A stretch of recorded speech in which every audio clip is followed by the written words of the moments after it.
하나님께서 사도행전을 통해서 사실상 바울의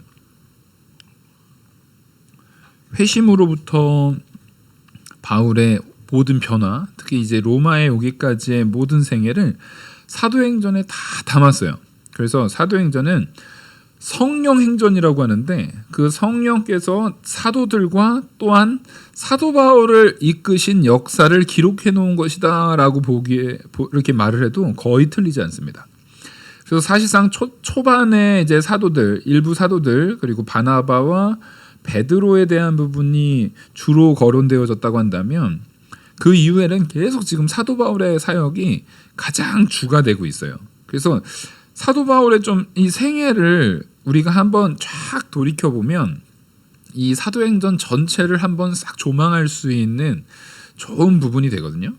그래서 우리가 보면 이 연도로 따졌을 때 지금 현재 시점 사도 바울이 지금 처음으로 로마에 도착한 이 시점이 주후 60년경 정도 되는 겁니다. 주후 60년경 돼요. 근데 우리가 지금 계속 바라볼 적에 사도 바울이 로마로 가는 것은 뭐 하러 가는 거라고요? 네, 죽으러 가는 거예요. 복음 전하다 죽으러. 복음 전하다 죽으러 가는 거예요. 근데 우리가 이렇게 생각하면 사도 바울이 가자마자 설교 한 편 딱 하고 아주 장렬하게 죽는 거 상상하거든요. 그렇지 않습니다. 지금 사도 바울 오늘 본문 16절에서 31절 말씀이요. 약 2년의 시간에 대한 부분을 기록하고 있는 겁니다. 여기서 사도 바울이 온 이태에 대한 부분이 지금 약 구금된 지 한 2년 정도를 지나서 2년 정도를 가택연금 상태로 구금되어지면서 그들에게 그 가택으로 찾아오는 그 로마의 성도들한테 계속 복음을 증거했다라는 것을 지금 기록하고 있는 거예요.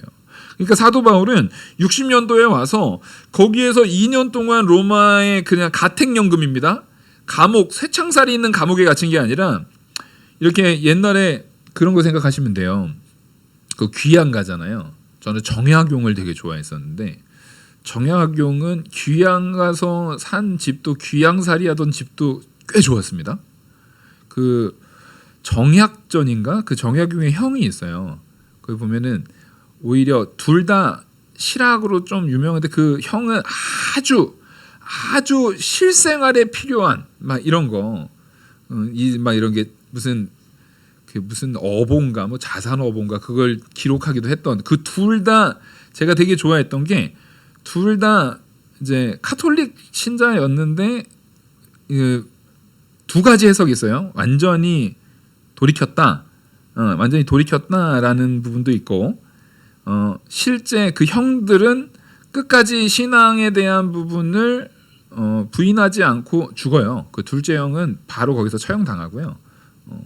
그 정약전 같은 경우도 거기서 이제 귀양살이에다가 죽고 정약용은 자기는 이제 다시 나 그거 다 부인하고 다시 왕에게 다시 가죠. 근데 그 부분도 사실은 감춘 것이다라는 부분이 있는데 왜 그분들이 그렇게 딱 했던 그 가택연금 상태랑 비슷해요. 그래서 실제 가택연금 같은 상황 가운데 이렇게 귀양살이를 가서 가택연금이 되어져 있는 그런 과정 속에서 누구를 많이 키워내냐면요. 제자들을 엄청 많이 키워요.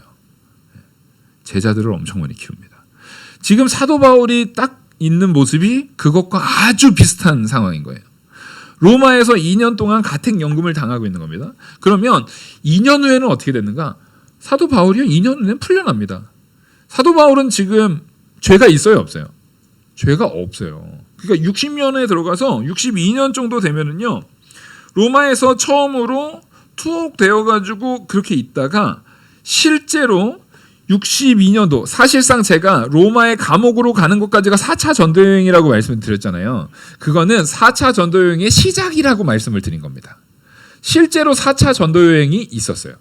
바로 뭐냐면 저는 그 4차 전도여행의 시기를 이 로마 투옥 시기 로마로 가는 시기부터 잡은 겁니다. 제 역사적인 관점에서. 그래서 쭉 하다가 62년도에 풀려나요. 오늘 요 본문은 딱 62년도까지만 적혀져 있는 겁니다. 주후 62년까지만 적혀져 있는 거고 62년 이후에는 사실상 다시 풀려납니다. 풀려나가지고 62년도부터 64년도까지 지금 사실상 로마를 중심으로 해서 복음을 전하는 일을 또 계속합니다. 그러니까 사실상 4년 동안 계속 복음을 전한 거예요. 60년대 그러니까 그 로마에 잡혀가는 59년도에 출발해가지고 60년도에 로마에 도착하는 그거를 저는 이제 4차 전도 여행의 시작이라고 제가 말씀드렸잖아요. 그게 풀려나서 64년까지 이어지는 겁니다. 그러니까 제가 질문을 드린 이유가 그거였어요. 사도 바울은 로마에 왜 갔죠? 죽으러요. 예. 근데 여러분 죽기를 각오하고 이거 이순신 장군 말 아니에요. 예. 죽기를 각오하고 복음을 위해서 몸을 헌신하고 투신해서 나갈 때요. 그렇게 나갈 때 여러분 생각보다 잘 안 죽습니다. 하나님께서 죽게 만드는 때는요. 오히려 영광스러운 순간이에요. 내가 너에게 맡긴 사명이 다 되어졌을 때. 네. 가끔 이런 얘기하면 좀 덜 열심히 해야겠다. 너무 열심히 해가지고 빨리 끝나면 빨리 가면 어떡해. 걱정하지 마시고 열심히 하세요. 그거 맞추기가 그게 쉬운 게 아니에요. 그게. 그거 맞추기가 쉬운 게 아니에요. 그러니까 우리는 하나님께서 내게 허락하신 그 시간에 대한 것을 모르기 때문에 훨씬 열심히 해야 됩니다. 최선을 다해야 되는 거예요. 열정에 대한 부분을 그냥 말로만 나 열정 있습니다 라고 말하는 사람이 있고요. 열정이 몸으로 드러나는 사람이 있어요. 막 열정 말하는 사람이 그게 다 열정이 있지는 않아요. 열정이라는 것은 실제 하나님이 주셔야 되거든요. 실제로 막 열정이 있고 하나님의 이끄심대로 쓰임받는 사람은요. 정작 자기 입으로는 열정이라고 얘기하지 않아요. 그런 거에는 관심도 없어요. 일하는 데 정신이 없어요. 사실은. 그렇게 하나님의 일을 막 하고 있을 때 이제 64년도에 다시 잡힌 거예요. 64년도에 두 번째 투옥이 됩니다. 이 이후 얘기예요. 이 이후 얘기예요. 그러니까 사실상 그때 이야기는 이후에 디모데 전후서와 디도서에서 이 부분들이 좀 다뤄지는 거예요. 그래서 나중에 저희가 디모데 전후서와 디도서를 이제 배울 텐데 그래서 제가 이거 이후에는 디모데 전후 디도서로 갈 겁니다. 왜냐면 그 개론 때 이 부분을 좀 다루게 될 거예요. 그래서 저는 지금 사도행전을 통해서 우리가 처음 시작할 때 목표가 뭐였습니까? 신약 전체를 관통하는 뼈대를 세우는 거예요. 척추를 세워야 되는데 그 척추 역사 신약에 나타나는 역사의 척추의 마지막이 디모데 전후서와 디도서예요. 그러니까 사실상 이게 바울이 얼마나 영광스러운 겁니까? 신약 성경의 척추로 되어지는 그 과정에 누구를 빼고는 말할 수가 없어요? 사도 바울을 빼고는 말할 수가 없어요. 정말 이런 삶을 살고 싶어요. 그러니까 예를 들어서 이런 거예요. 우리 영화교회를 이야기하는데 실제 제가 제 세대 이제 신앙생활을 해왔던 그 신학생들 제 세대에 우리 교단에서 공부를 해왔던 이야기를 할 때 어느 교회 하면 누구 딱 있어요. 머릿속에 뭐 창광교회 하면 이병규 목사님. 그 이후로 사람들이 바뀌어도 그게 잘 없어져요? 안 없어져요? 안 없어져요. 명륜교회 하면 고성남 목사님. 예. 그렇게 딱 되는 거예요. 영화교회 하면 노방규 목사님 딱 떠오르는 거예요. 여러분 이거 잘 안 없어집니다. 이거. 그러니까 간절히 바라는 것 중에 하나가 영화교회 하면 노방규 목사님이 딱 떠오르지만 그 이재용 목사도 있어서 이거 얼마나 영광이에요. 이거. 예? 그런 게 있었으면 그런 게 지금 사실상 이 사도 바울이 하는 이것이 부러운 이유 중에 하나인 거예요. 어느 교회 하면 누구 목사님. 어느 교회 하면 누구 목사님. 그런 거예요. 저기 애양원 딱 얘기하면 지금 애양원 얘기해도 누구예요? 손양원 목사님. 손양원 목사님 소천하신 지가 언젠데도 그 대표되는 그 무언가가 있는 거예요. 그러니까 이 사도행전 전체를 조망하는 그 척추에 바울을 빼고는 말할 수 있는 게 별로 없다라는 거예요. 하나님께서 다메섹 도상에서 사도 바울을 회심시킬 때만 해도 그게 주전 33년경인데, 그러니까 지금 33년에서 지금 62년이에요. 그러니까 30년의 시간을 막 달려온 거예요. 30년에 회심되고 나서 30년의 시간을 어떻게 달려온 거예요? 복음으로 온 힘을 다해서 달려온 거예요. 30년이 길다면 길고 짧다면 짧은 시간이지만 30년의 시간을 온 힘을 다해서 달려왔을 때 하나님께서 사도 바울에게 준 선물은 뭡니까? 그 이후에 모든 세대, 모든 시대의 사람들이, 저도 천국 가면 사도 바울 우리 선생님한테 물어볼 게 많거든요. 그 이후 신약 성경 이후 모든 시대의 사람들이 신약 성경을 바라볼 때마다 누구를 계속, 누구의 사역에 대한 부분을 계속 조망하게 됩니까? 네, 사도 바울의 사역에 대한 부분을 조망하게 돼요. 하나님을 박해하던, 그리스도를 박해하고 믿는 자들을 박해하던 사람이 받기에 지나친 영광인 것 같아요. 그래서 아마 사도 바울 선생님이 자기가 죽기 직전에 나는 죄인 중에 괴수다 라는 고백을 한 것 같습니다. 여러분, 우리는 지금 그 조망에 대한 거의 마지막 막바지에 대한 부분을 보고 있어요. 결국 사도 바울은 로마까지 죽으러 갔는데 왜 갔습니까? 예수님을 증거하려고요. 그리고 하나님께서는 예수 그리스도를 증거하는 증거의 사명을 감당시키셨어요. 그리고 죽고 끝날 것 같지만 아니에요. 하나님께서 우리에게 맡기시는 일은 따라하겠습니다. 항상 내가 생각하는 것보다 더 많다. 그러니까 함부로 죽으려고 하셔도 안 돼요. 죽는 것도 마음대로 안 돼요. 하나님께서 우리한테 맡기시는 사명들이 많아요. 그래서 사도 바울은 나중에 석방시키셔서 이후에 4차 전도여행을 또 가게 한다니까요. 64년도까지. 그리고 사도 바울이 언제 죽냐면 추정 연도는 67년경입니다. 66년에서 67년경, 그때에 이제 로마에서 목이 잘려서 죽었다고 이제 추정을 해요. 그것은 실제 성경에선 기록된 바가 없고, 성경에서는 기록된 바가 없어요. 그러니까 디모데 전후서와 디도서에도 사실상 한 64년경까지에 대한 부분만 기록이 되어 있는 거예요.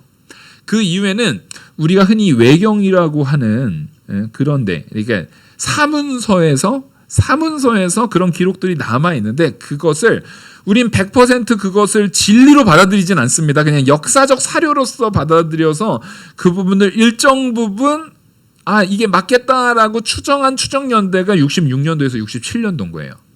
어디가 정확한지는 몰라요. 하지만 하나님께서 로마로 이끄시는 그 시점부터 무려 7년이라는 시간이 지납니다. 그렇죠? 60년도에 로마로 오거든요. 60년도에 와서 무려 7년이라는 시간. 그러니까 우리는 뭘 생각했다면 하나님께서 모세 불러다가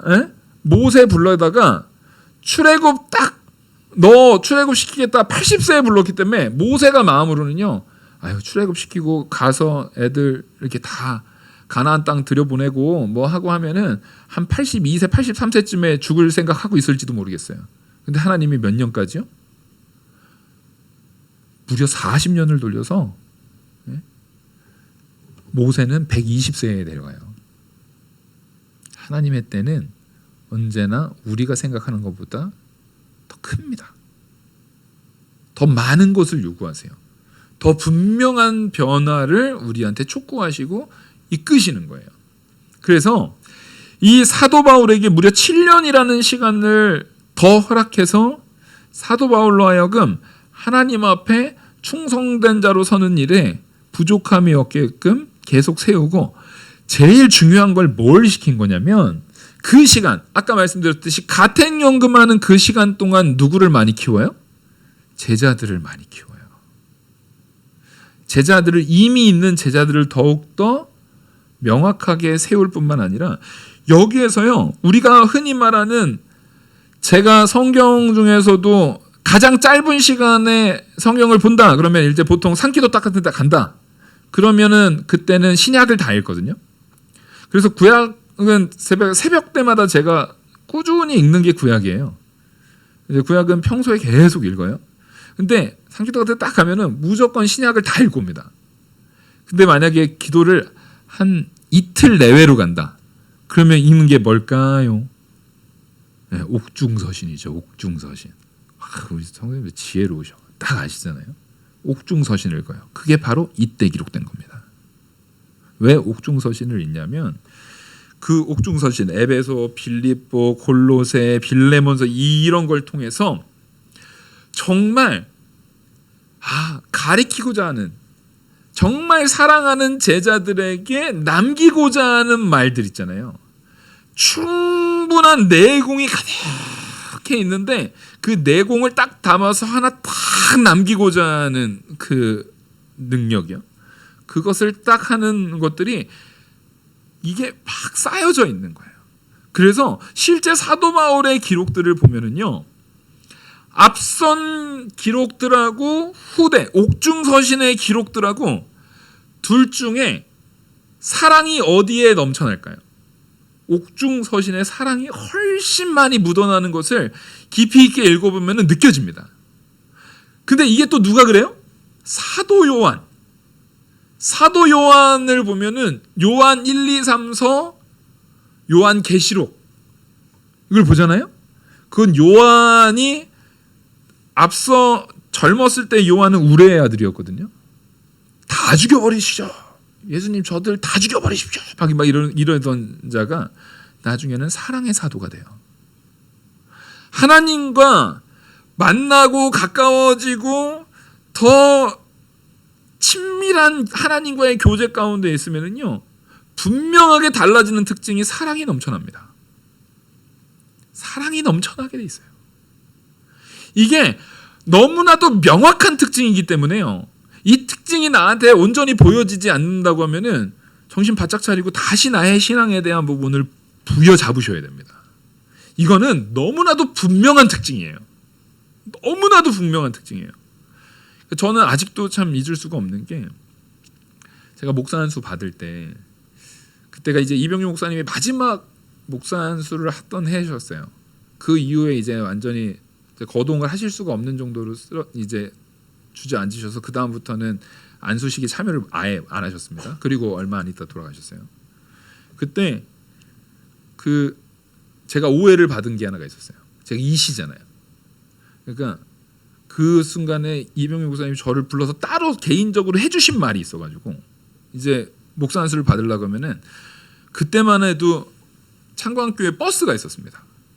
버스가 있으면 그 앞쪽에 안수위원들 목사님들이 맨 앞에 이제 운전석 바로 뒤편에 거기에 이병규 목사님 앉으시고, 나머지 안수위원 목사님들이 뒤에 이렇게 앉으세요. 앉으면 목사 안수 받을 목사들이 맨 뒷자리, 그 5자리 있는 그 맨 뒷자리에 각 잡고 앉아 있습니다. 이렇게 각 잡고 앉아 있으면은 밥 먹으러 가요. 밥 먹고 와서 이제 목사 안수를 받는 거예요. 근데 그때 갑자기 밥 먹으러 가기 전에 이제 차 대기하고 있는데, 이제 차 안에서 대기하고 있는데 이병규 목사님이 부르시더라고요. 이재용 목사를 와보라 그러시더라고요. 제가 그때 연무교회에 있었을 때예요. 연무교회에 있었을 때인데 딱 부르셔서 하신 말씀이, 그러니까 워낙에 이제 목에 힘이 없으셔가지고 작게 얘기하셨는데 다른 게 아니었어요. 그 교회에 성도들 사랑하라. 좋은 성도들이고 사랑이 많이 필요한 성도들이고 하나님이 아주 귀히 여기시는 귀한 성도들이고, 특별히 거기에서 이제 모든 그 연무교회 출신들인 그 목사님들이 막 다 힘들다고 하셨던 그분의 이름을 직접 거론하시면서 정말 사랑이 많이 있는 집사고 하나님이 귀히 쓰는 집사고 또 하나님께서 사랑하는 자니까 사랑하라고 얘기를 하셨어요. 그게 지금까지도 사무쳐서 잊혀지지가 않아요. 여러분, 이런 게 바로 진짜 내공이 절절하게 담겨서 마지막에 전해주는 말씀인 것 같아요. 정말 뒤로 가면 갈수록 바울도 그렇고 사도 요한도 그렇고 저는 이병규 목사님에게 들었던 그 부분도 그렇고 다 사랑을 이야기해요. 왜 그럴까요? 그게 성도인 우리가 마지막을 추구해야 되는 부분이기 때문에 그래요. 그러면 사랑의 추구의 가장 최종의 내용은 뭡니까? 바로 이겁니다. 예수 그리스도를 증거하는 거예요. 그래서 오늘 본문의 내용은 별 내용 없어요. 사도 바울이 내가 여기에 왜 잡혀왔는지에 대한 부분을 너희가 오해할까 봐 얘기를 해주는 거에서 시작합니다. 로마에 들어가니까 사람들이 이렇게 딱 있거든요. 그때 사흘 후에 바울이 유대인들 높은 사람들을 다 청해가지고 형제들아, 내가 이스라엘 백성이나 우리 조상의 관습을 배척한 일이 전혀 없다. 나 그런 사람 아니다. 근데 예루살렘에서 로마인의 손에 죄수로 내준 바 되었는데 그 이유는 로마인은 나를 신문하여서 나한테 도저히 죽일 제목, 분명히 죄목을 찾을 수 없는 것을 했음에도 불구해서 석방하려고 했지만 그럼에도 불구하고 19절 유대인들이 반대하기로 내가 마지못하여 가이사에게 상소하며, 내가 유대인들을 싫어해서나 이스라엘 사람들하고 다투다가 그런 것이 아니라 그들이 분명히 내가 죄가 없는데도 불구하고 죄랑 상관없는 다른 목적으로 나를 자꾸만 상소한 것 때문에 내가 여기에서 나의 결백을 드러내기 위해서 내가 가이사에게 상소할 수밖에 없었고, 그래서 내가 여기 온 거지, 내가 유대인들의 대적으로 유대인들하고 한판 붙으려고 그래서 여기 온 거 아니다라는 것을 증거하는 거예요. 이게 뭡니까? 이게 사도 바울이요, 싸움 얼마나 몇 번을 죽을 뻔하고 얼마나 거칠게 살아온 완전 상남자 중에 상남자예요. 사도 바울이 얼마나 거칠게 살아온지 몰라요. 두려울 게 없는 사람이에요. 이 사람은 어차피 죽으러 왔어요. 그럼에도 불구하고 거기에 있는 유대인들, 거기에 있는 이스라엘의 고관들, 거기에 있는 사람들한테 야, 니네도 나한테 뭐 할 말 있어? 이런 게 아니에요. 어떻게 나갑니까? 말을 들어주기를 원하는 마음으로 태도를 아주 정중하고 아주 예의 있고 아주 그들 앞에 저자세로 나갑니다. 이유는 뭘까요? 따라하겠습니다. 원수까지 사랑하라. 지금 사도 바울이 만나는 대부분의 유대인들은 형제입니까? 원수입니까? 원수들이에요. 원수들. 여기에서 말씀을 암만 전해도 변화되는 소수가 있고 박해하는 다수가 있었죠. 항상 가는 곳마다 변화되는 소수가 있습니다. 그리고 박해하는 다수가 있었어요. 사도 바울이 만나는 사람들은 대부분 다 원수였어요.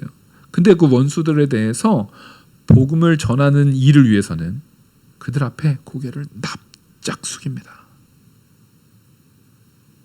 여러분, 교회가 온전히 세워지는 일에 있어서는요, 제발 자존심 세우지 마세요. 생각을 해보십시오. 이 젊은 목회자가 복음 증거하는 일에는 신경 안 쓰고 성도들이 나를 무시하면 내가 가만 안 있을 거 하면서 자존심만 바닥바닥 세우고 있다라고 생각해보면 그 교회가 자기 주장만 세우고 내가 절대로 내 의견을 굽히지 않고 절대로 내가 어떤 경우에서도 나의 그런 자존심을 굽히지 않으려고 바닥바닥 대들고 있으면요, 그 은혜가 됩니까? 그 교회 거의 저주예요. 저주. 정말 비참한 거예요. 우리는 복음이 증거되는 일에 있어서 나 자신은 반드시 죽어야 돼요. 예수 그리스도께서 십자가에 못 박혀 죽으심으로 우리는 살았습니다. 근데 그때 죽은 게 있어요. 뭐예요? 나의 정과 욕심은 십자가에 함께 못 박았느니라. 우리는 나의 이 자존심, 다른 사람들한테 제발 자격지심으로 그 사람들 앞에서 뭐 그럴 필요 없어요. 하나님만 바라보는 겁니다. 그래서 누군가가 나에 대해서 좀 무시해도 그게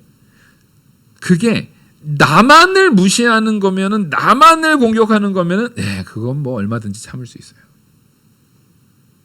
근데 경우에 따라서는 이런 게 있죠. 그것이 교회를 향한, 나를 포함한 우리 교회를 향한 공격일 때는 목회자가 그때도 그럴 수 있죠. 우리가 다 미련한 자들이에요.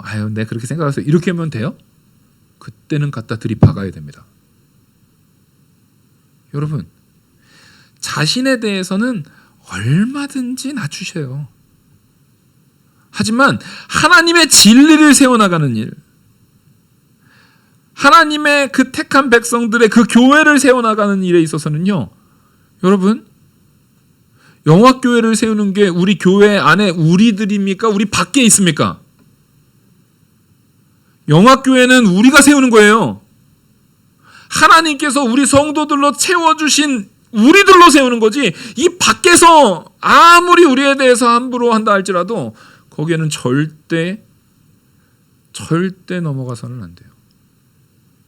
또한 여러분들이 여기에서 오히려 밖에 나가서 교회 욕하고 다니는 그런 스파이 짓을 하면 돼요, 안 돼요? 예?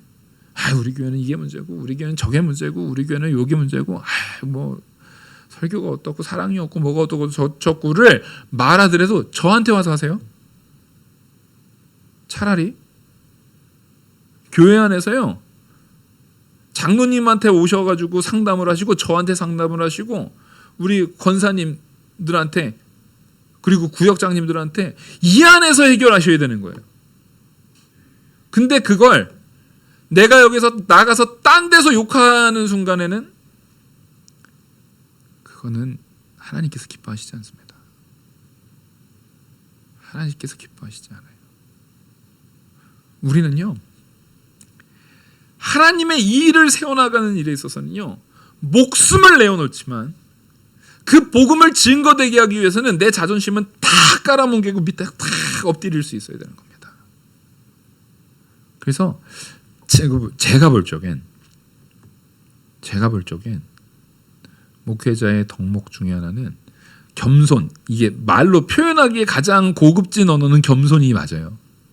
근데 뭐냐면 약간 비굴해질 필요가 있어요. 근데 비굴함이 한심한, 원래 비굴함이라는 것이 내 이익을 위해서 비굴할 때는 하염없이 한심하고 비굴하잖아요, 진짜. 근데 세상 사람들이 보기에는 비굴해 보이는데 그 목적이 누구에게 있을 때? 하나님께 있을 때. 세상 사람들은 그것을 비굴하다고 표현할지 몰라도 하나님은 그것을 충성되다라고 말하실 겁니다. 하나님 앞에 충성되십시오. 사람 앞에 비굴해 보여도 하나님 앞에 충성되시기 바랍니다. 그래서 바짝 낮아질 준비. 사도 바울이 지금 얼마나 저제세로 가요. 나는 그래서 너희들을 보고 함께 이야기하려고 청하였으니 이스라엘의 소망으로 말미암아 내가 이 쇠사슬에 매인 바 되었노라. 내가 이 쇠사슬에 매인 이유가 이스라엘의 소망 때문이다 라고 말하는 거예요. 그럼 이스라엘의 소망이 뭔지를 알아야 되잖아요. 이스라엘의 소망이 뭘까요? 예. 우리 주 예수 그리스도의 십자가와 부활입니다. 사도 바울이 말하는 이스라엘의 소망은요, 예수 그리스도께서 이 땅에 메시아로 오셨다라는 거예요. 그분이 우리를 구원하셨고 그 구원의 열매로서 죽은 자 가운데서 부활하셨다라는 겁니다. 그게 바로 이스라엘의 소망이고, 그 소망을 증거한 것 때문에 이 박해를 당하고 여기에 잡혀왔다라는 거예요. 예, 이 복음을 증거하기 위해서는, 예수 그리스도의 십자가의 보혈을 증거하기 위해서는 한없이 비굴해지십시오. 하지만 그것 때문에 오는 박해 앞에서는 한없이 당당하셔야 됩니다. 무슨 얘기인지 아시겠죠?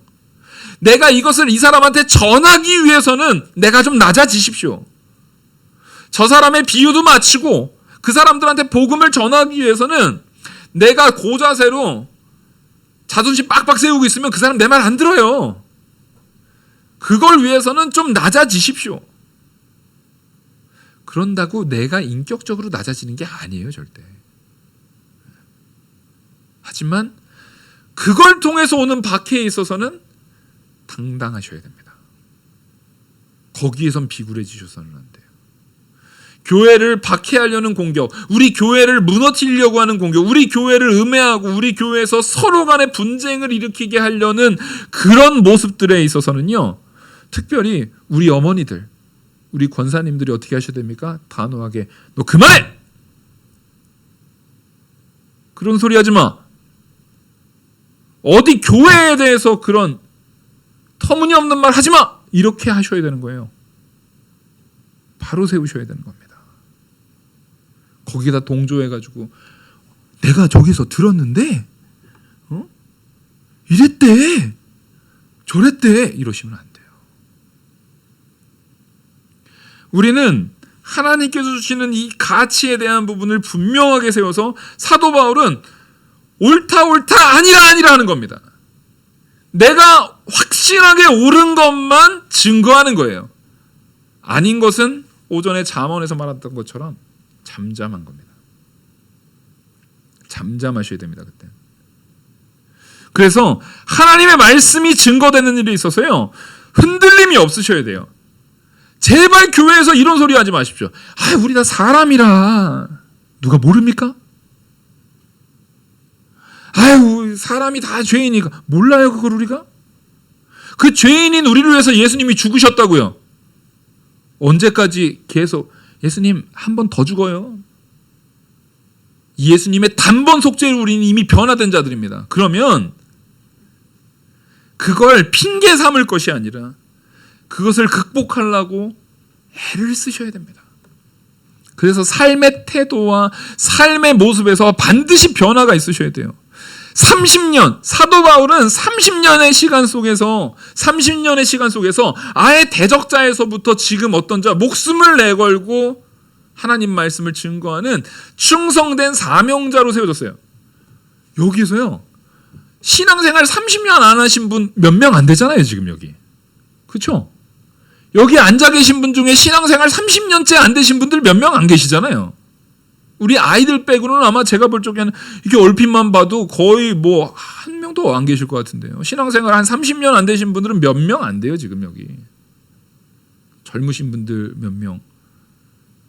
저만 해도 지금 신앙생활이 하도 못해서 모태신앙이지만 벌써 45년째잖아요 태어나서.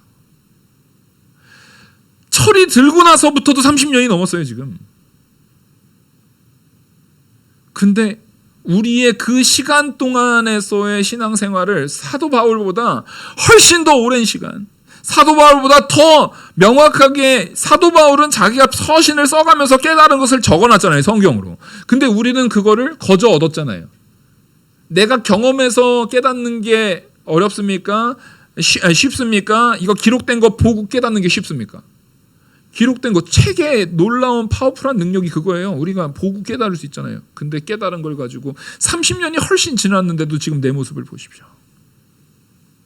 사도행전은 바로 그걸 통시적으로 바라보면서 회개시키는 겁니다.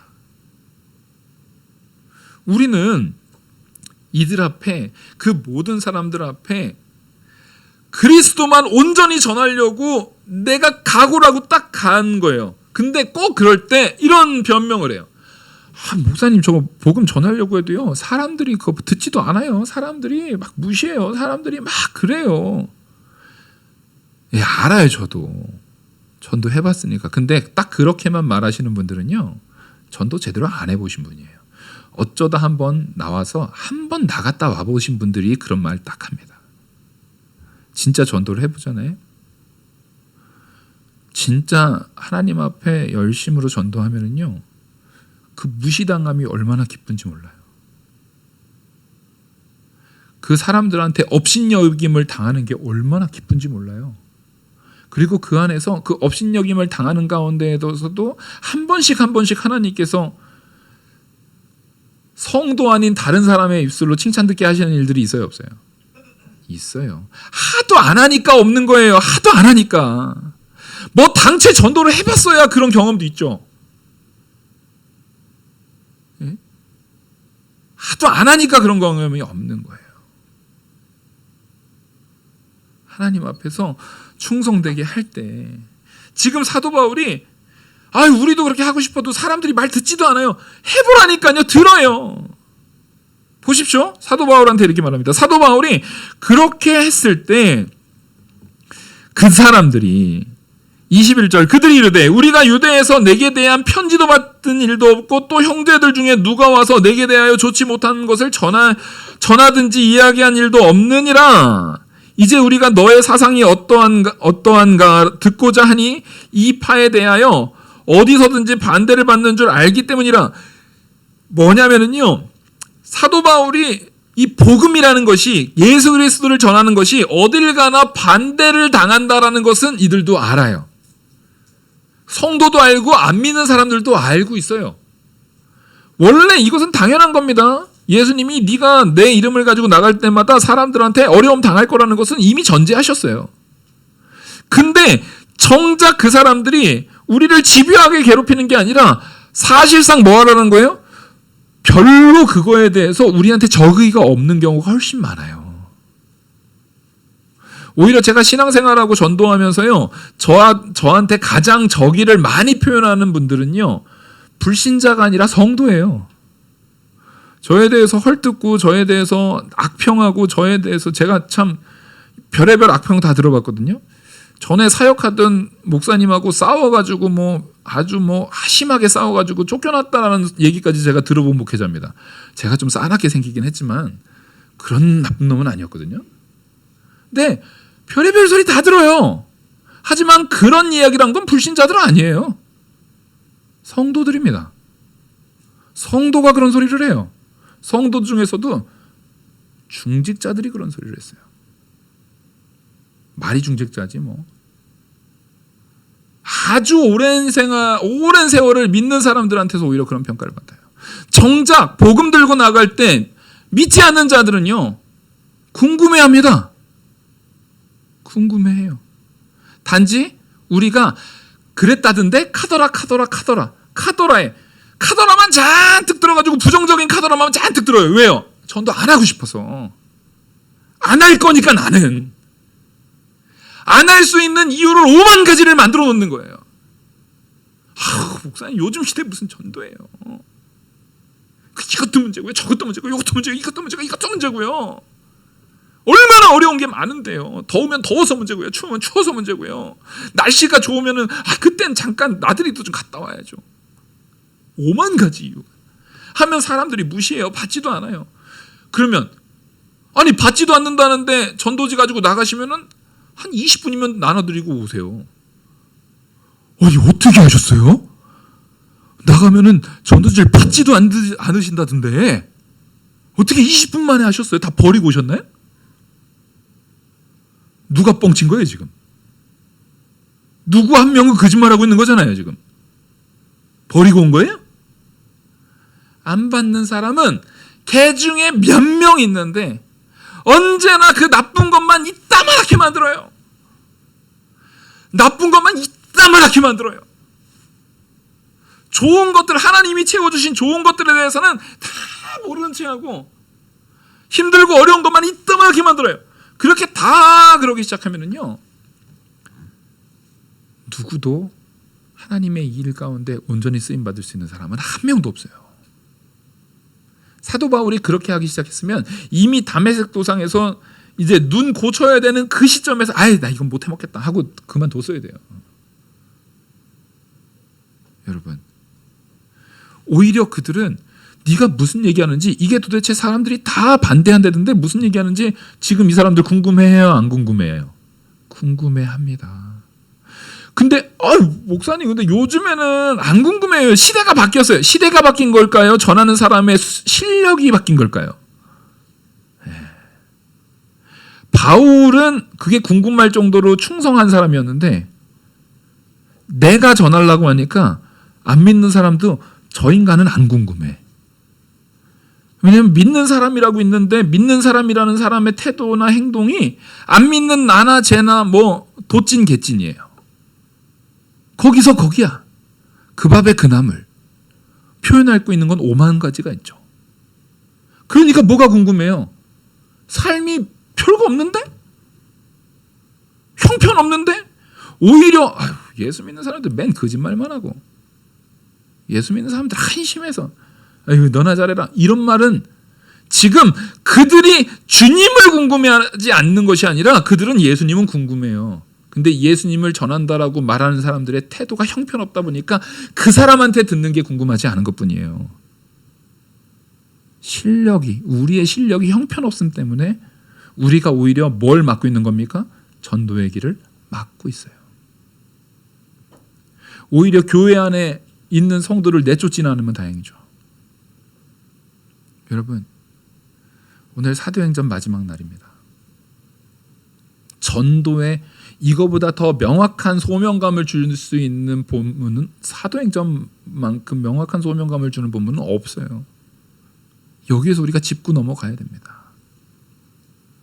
정말 그들이 그리스도에 관심이 없는 건지, 그리스도의 죽음으로 산 내가 전혀 그리스도를 닮아 나가지 못하고 전혀 그리스도와 함께 부합돼서 살지 못하는 나의 형편없는 실력 때문에 그들이 듣기를 거부하는 건지를 마음으로 분명히 세우시기 바랍니다.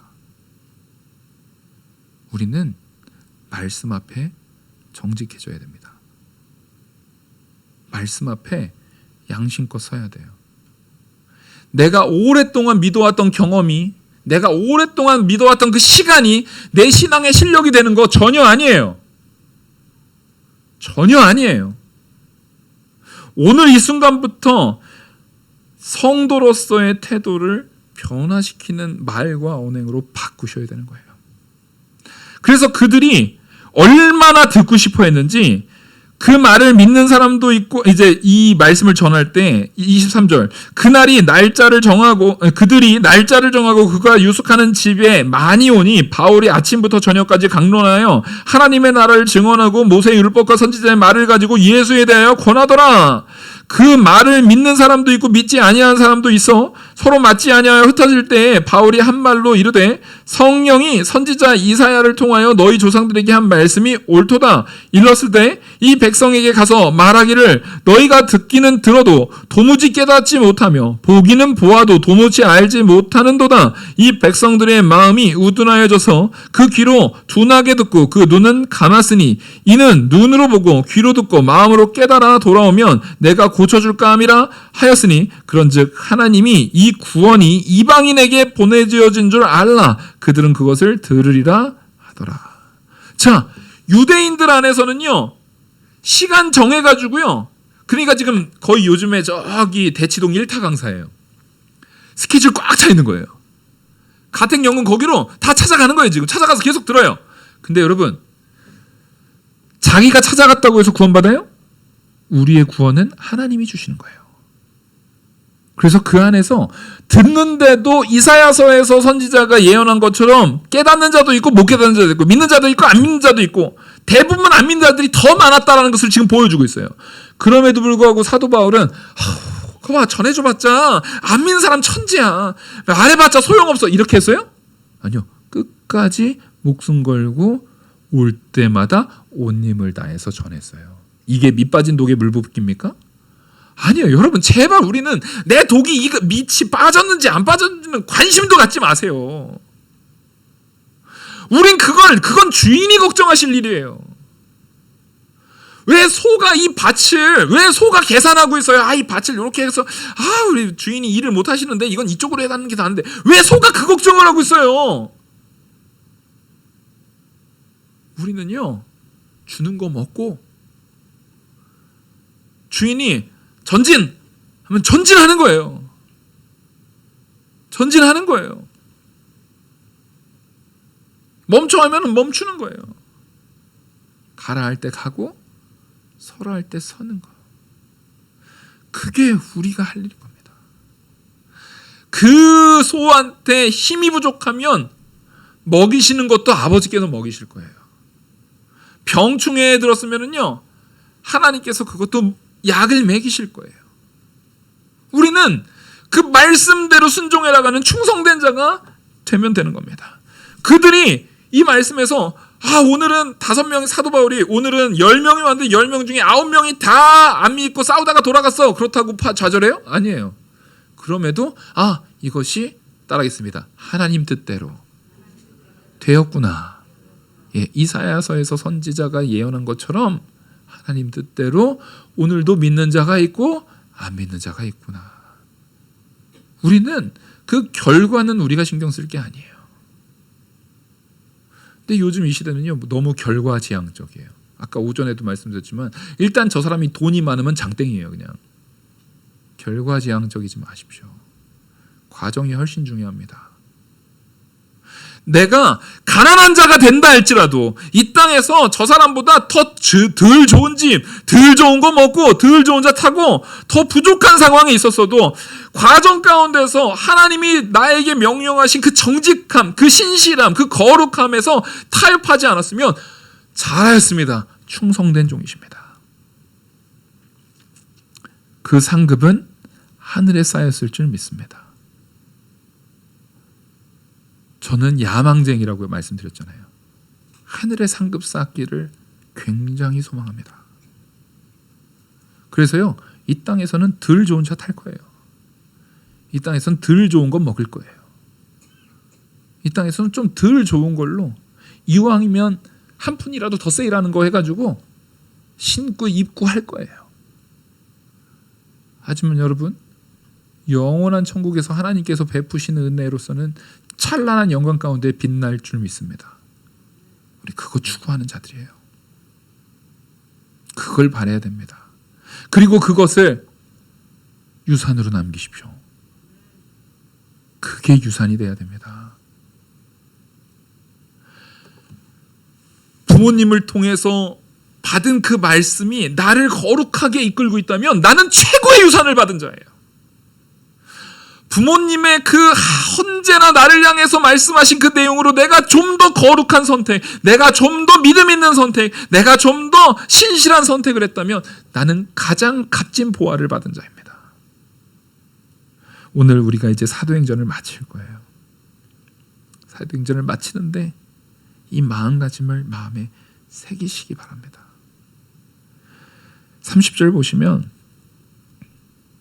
바울이 온 이태를 자기 셋집에 머물면서 자기에게 오는 사람을 다 영접하고, 자, 여기서 가려받았어요? 다 영접했대요. 다 영접했어요. 올 때부터 저 사람은 딱 인상부터 안 좋은 사람 있잖아요. 들이받으려고 오는 사람 있어요. 네? 그쵸? 들이받으려고 오는 사람 있어요. 여기 전도할 때 쓰레기 줍고 있으면 눈빛부터 달라요. 이러고 가서 주변에서 기웃기웃 거리시는 분 있어요. 뭐예요? 청년이에요? 그건 고마워요, 되게. 청년이라고 물어봐 줬을 때 갑자기 약간 불편했다가 갑자기 급편해져요. 그렇게 말씀해 주시면. 그러다가 저 목사입니다. 그러더니 목사예요? 신앙인들이 똑바로 해야 돼. 그러면서 막 욕을 하기 시작해요.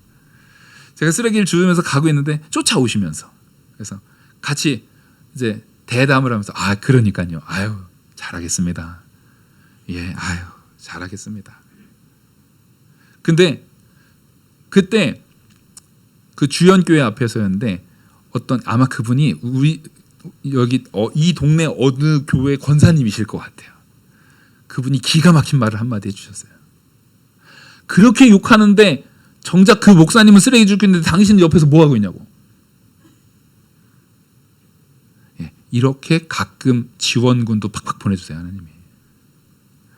그런 거에 아랑곳하지 마세요. 누가 오건 간에 2년 동안 새 집을 지키면서 오는 모든 사람들을 다 영접해야 되는 겁니다. 우리는. 그 사람을 통해서 하나님의 나라가 전파될 수 있는 가능성을 두고 언제나 거침없이 가리키는 겁니다. 그리고 단지 머물면서 오는 사람만 보는 게 아니라 나중에 석방되고 나서는 22년도부터는 사도 바울이 어떻게 합니까? 더 연장선상에서 4차 전도여행을 나가서 더 복음을 전하는 겁니다. 정말 자기를 박해하고 죽이려는 자들에게까지 가다가 결국엔 로마에서 죽어요. 우리 사도 바울의 인생이, 이 일대기가 곧 우리의 신앙의 여정과 굉장히 닮아지기를, 우리의 여정이 이 사도 바울의 여정과 닮아지기를 간절히 축원하면서 사도행전의 모든 말씀을 오늘로서는 일단락 하겠습니다. 기도하시겠습니다. 은혜와 사랑이 많으신 하나님 아버지, 하나님께서 이끄셨던 그 모든 역사, 그 사도행전의 모든 과정을 우리가 긴 시간 동안 함께 나눴습니다. 그것들이 다 기억에 남지 않는다 할지라도 그 하나님의 역사는 승리의 역사예요. 그것이 나를 변화시킬 뿐만 아니라 내 입술을 통해서 나가는 말들로 그 주변을 변화시킬 줄 믿고 순종하는 우리들 되게 하여 주시옵소서. 내가 전해지는 것이 아니라 내 안에 그리스도가 전해지게 되는 우리 영학교회 성도들 다 되게 이끌어 주시옵소서. 이 모든 말씀 살아계시는 우리 주 예수 그리스도의 이름으로 기도 올리옵나이다. 아멘.